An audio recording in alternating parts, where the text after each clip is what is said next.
시청자 여러분 안녕하십니까? 이데일리엔 개장 전에 살펴보는 주요 경제 뉴스입니다. 첫 소식입니다.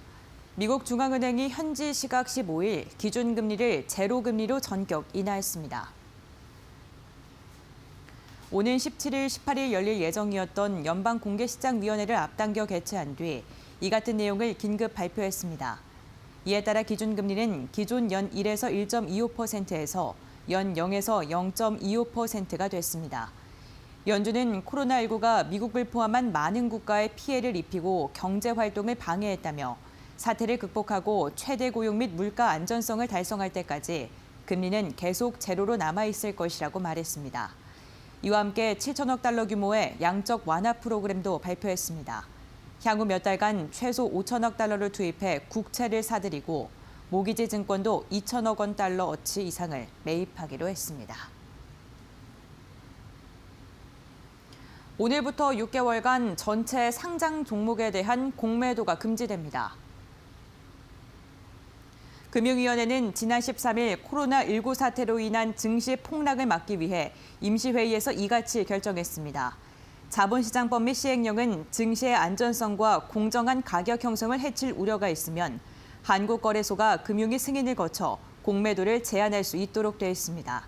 또 같은 기간 상장사의 자사주 취득 한도를 확대하고 증권사의 과도한 신용융자 담보 주식의 반대 매매를 억제하기 위해 신용융자 담보 비율 유지 의무도 면제하기로 했습니다.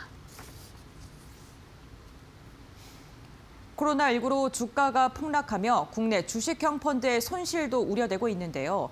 그런데 오히려 국내 주식형 펀드에 투자금이 몰리고 있는 것으로 나타났습니다. FN가이드가 설정액 10억 원 이상 펀드의 자금 흐름을 집계한 결과 지난 13일 기준 국내 주식형 펀드 금액 61개의 설정액은 56조 2천억 원으로 최근 1개월간 2조 2천억 원가량이 증가했습니다. 이 기간 순유입된 금액은 최근 3개월, 6개월, 1년 순유입액을 모두 웃돌았습니다.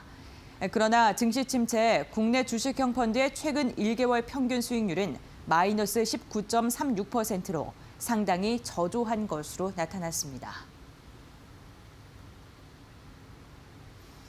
코로나19 확산으로 비대면 소비가 늘어나면서 가전과 가구도 온라인으로 구매하는 사람이 증가하고 있는 것으로 나타났습니다. 신세계 백화점은 2월 한 달간 프리미엄 가구와 가전, 신석식품의 온라인 매출이 크게 신장했다고 오늘 밝혔습니다. 백화점의 온라인 가전 매출은 25%, 침대는 147%, 신선식품은 378% 증가했습니다. 온라인과 오프라인을 더한 매출은 모두 감소한 것으로 나타났습니다. 코로나19 확산으로 오프라인 백화점 매출이 하락했지만 온라인 매출은 오히려 늘어난 것입니다. 신세계는 비대면 소비가 확산하는 점을 고려해 온라인 판매를 강화할 방침입니다. 코로나19 사태로 항공업계가 위기에 빠진 가운데 대한항공이 운항이 중단된 노선의 여객기에 화물만 실어서 운항하기로 했습니다. 대한항공은 조원태 회장의 아이디어로 수출입 기업을 돕고 항공기를 세워둘 때 두는 주기료 부담을 덜기 위해 이같이 결정했다고 밝혔습니다. 먼저 대한항공은 베트남 호찌민 노선에 20여 톤의 화물을 실을 수 있는 여객기를 투입해 베트남 진출 기업의 긴급 화물과 한국산 농산물 수송을 시작했습니다. 또 21일부터는 중국 칭다오에도 여객기를 투입해 화물을 수송할 예정입니다. 한국발 승객의 입국을 제한하는 국가가 늘어나면서 대한항공은 121개 노선 가운데 89개의 운항을 중단한 상태입니다. 현대자동차가 투르크메니스탄에 대형 버스를 공급합니다. 현대자동차는 현대종합상사와 함께 투르크메니스탄 교통청에 27인승 대형 버스 뉴슈퍼 에어로시티 400대를 733억 원에 공급하는 계약을 체결했다고 밝혔습니다. 현대차는 2008년을 시작으로 4년마다 투르크메니스탄 교통청에 버스를 총 1,200대 공급해왔는데 이번엔 2016년 500대에 이어 역대 두 번째로 많습니다. 현재 투르크메니스탄 수도 아슈하바트에 운행 중인 시내버스는 모두 현대차의 에어로시티입니다. 현대차는 5월부터 버스 생산을 시작해서 투르크메니스탄 중립급 선포일 25주년 기념행사가 열리는 12월 12일에 맞추어 운행이 가능하도록 전량 공급할 예정입니다. 미래에셋그룹이 식물성 대체 육류업체 대규모 투자를 단행합니다. 투자은행 업계에 따르면 미래에셋금융그룹은 식물성 대체 육류를 개발하는 업체 인파서블 푸드에 1,800억 원을 투자하는 주식 매매 계약을 체결했습니다. 미래에셋 자산운용이 펀드를 조성하고 미래에셋 금융그룹 계열사들이 펀드에 투자하는 형식으로 주식 매매 대금을 마련할 계획입니다. 인파서블 푸드는 유전자를 조작한 누룩으로 생산하는 햄을 이용해 실제 고기와 유사한 맛을 내는 식물성 대체 육류를 생산하는 회사입니다.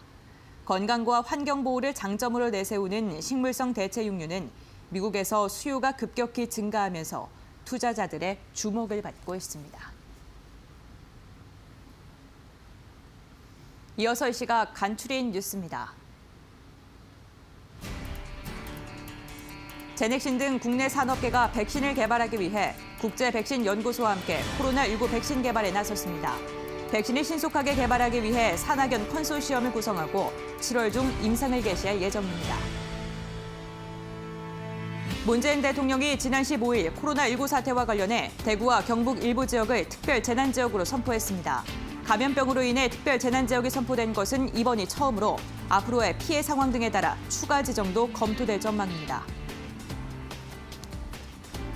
코로나19로 글로벌 증시가 폭락하면서 지수형 주가 연계증권도 원금 손실 구간에 들어선 상품이 속출하고 있습니다. 최근 한국투자증권과 신한금융투자는 총 7개 ELS 상품에 대해 원금 손실 위험이 발생했다고 자사 홈페이지를 통해 공시했습니다. SK텔레콤이 26일 사상 처음으로 온라인 주주총회를 열기로 했습니다. 온라인으로 회사 경영에 대한 질문을 받고 주총 당일 경영진 현장에서 답변할 예정이라고 설명했습니다.